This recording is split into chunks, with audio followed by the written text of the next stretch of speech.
The wait's over. Friday Night Showdown is back. This show may contain some strong language which may offend. Oh, hello everyone. We're back for a new series now. This is series 3. I wish you all a happy new year. I hope you all had a good one. And that you didn't all get too drunk. I didn't actually. Just had a couple of people over. And then watched that firework display thing on TV. So it was quite nice actually. It's quite a night in really with a few friends. So what did you get up to? Anything?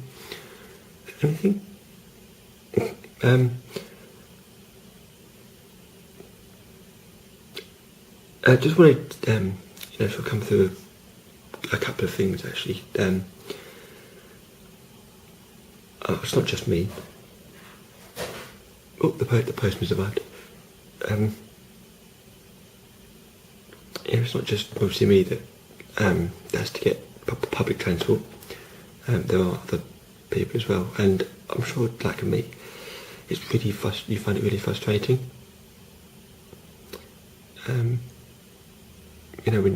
When you check the board, to see what time your bus is coming, and there's nothing more frustrating than when it decides to come 5 minutes after it's supposed to come.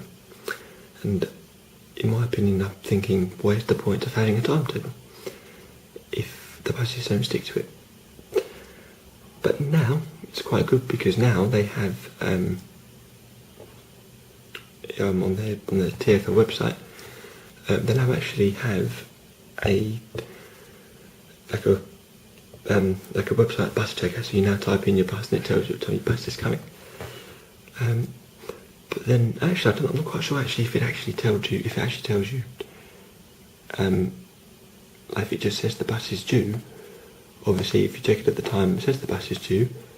They don't say the bus is due. But then if the bus doesn't come, then if there's traffic, for example, does it tell you that, does it know that there's traffic or something, and then, the bus is coming? Or am I just getting, or am I just being stupid? It's probably just me thinking of weird things in my head. And another thing as well, why are some of them so miserable? I mean, it's the career that you chose to do. Ow. That was the table, that was not me. It makes you think, doesn't it?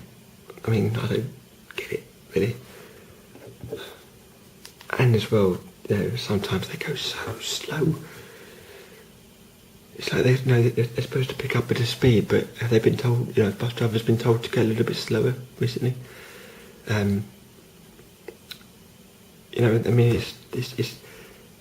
It's kind of like, going through country lanes, they're like, you pick up speed of about 60. In the country, was it 50, between 50 and 60? And bus drivers think it's they kind of go really slow. If they've been told to be careful of the speed. It's one of those things. It's frustrating, personally. And something else. Can I just say, I know someone that does this, and it drives me mad when she does it. Now, I know I don't, like I said, I don't drive yet, but there's nothing more frustrating than when you're standing at a set of traffic lights waiting to walk across, and then somebody has to press the button. Now that's fine, obviously, because you're waiting, when you get to the set of traffic lights and you're going to cross, you have to, obviously depending which way you're kind of going, you have to look, to make sure there's nothing coming, all fine. Now, if there's nothing coming, I tend to just walk across because, and why is it that, a lot of people, and one person that I do know, actually, two I know actually, and they both drive me mad when they do it. For some reason, they both feel the need to press the button at the traffic lights when there's cars coming, and then cross anyway. Now, like I said, I know I don't drive, but if I was a car driver, it would drive me mad. Especially like if someone presses the button to stop the traffic, and then going anyway when this car's coming after you press the button. Well, I'm sure you'd feel the same if you were a car driver. I'm sure that you'd feel exactly the same. And think, oh, why do that? And as well as people constantly bipping at you and you're driving along. And why do people beep at you if you're a walker? They're like, you're walking. So just because you drive, it doesn't mean I don't. How do people know that you don't drive? You might have just thought, oh, I'll take a walk today. I'll get public transport today. It does happen. It does happen. I mean, I don't drive, obviously, in this situation. So obviously, I do get public transport. But I think it's one of those things that I'm actually used to now. I've been doing it for so long. And obviously, yes, I know what you're thinking. With public transport, there are delays. But it happens. Even if you drive a... Oh, excuse me a second. Even if, you drive, there's still, obviously, there's still traffic. So it's not just public transport.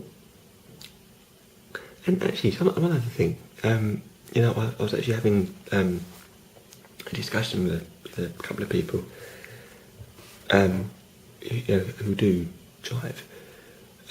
What would happen if your car broke down? And you sort of say, oh, I wouldn't get on a bus, I wouldn't get public transport. Fair enough, because you're used to driving. But what if your car had broken down? What would you do then? Obviously you have to get to work. Obviously it's around the corner. You could walk. But what if you have to sort of drive to a long distance? Your car broke down. How would you get sort of to and from work? Would you? Obviously you'd be a bit, buggered because a lot of people said that they wouldn't get on public transport. Especially if people have been driving for so long. That I can understand. People probably wouldn't know what bus to get on to go to where they're going. Fair enough. But I've always just thought, if your car breaks down, they were saying, oh, well, I wouldn't go into work or I'd get someone to pick me up. Okay. And I understand the fact that if you're in a car, you're in the privacy of your own, space, and sometimes people hate, if their space is, sort of been interfered with somebody else. That's fair enough, but and there's nothing worse than getting on a bus and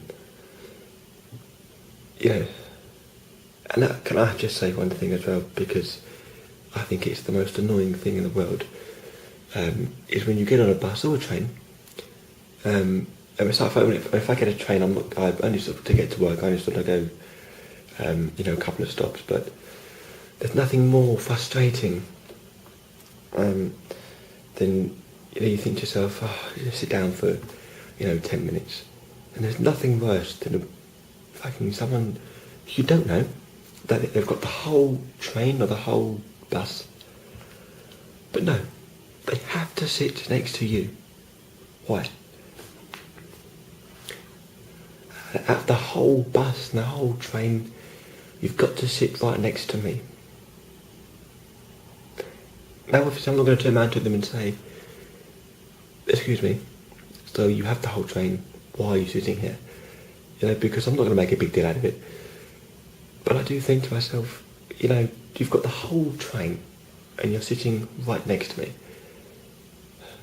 I mean, it's, you know, I don't understand.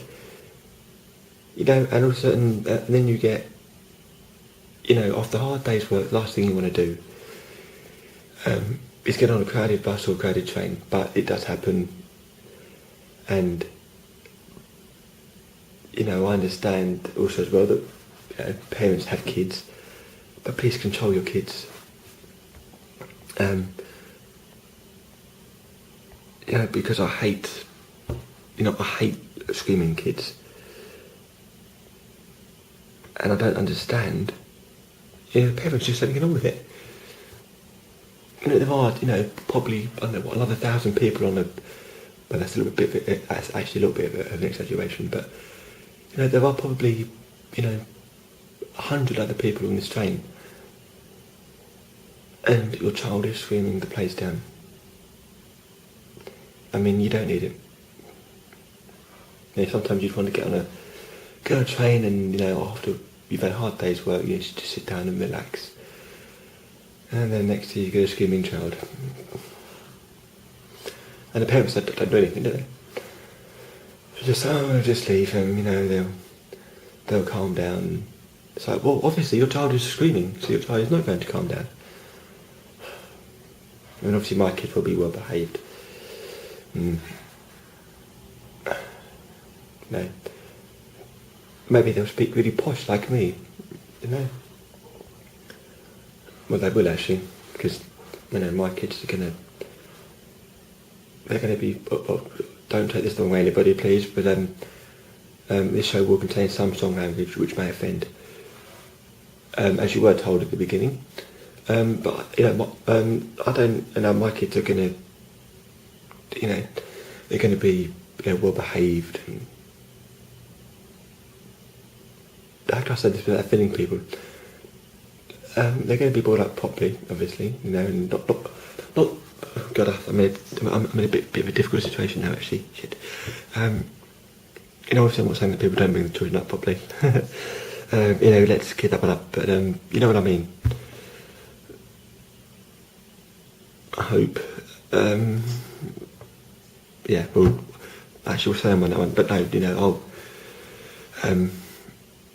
you know, I mean, I know a lot of people, you know, some people think, oh, you know, my kids have to, you know, have designer clothing and, you know, fair enough. You know, I know it's an image thing. You know, I mean, what's that word I'm looking for? Chavs. You know, I know maybe a lot of, you know, parents think, you know, my kids have to wear clothes that match, well, obviously, you know, having to look smart.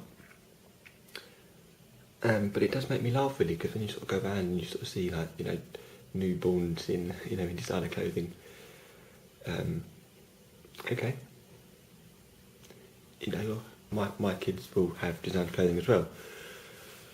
But I don't really think it matters where, you know, as long as they look nice, you know, then that's obviously okay. So, you know, and I've just got one question before we go tonight.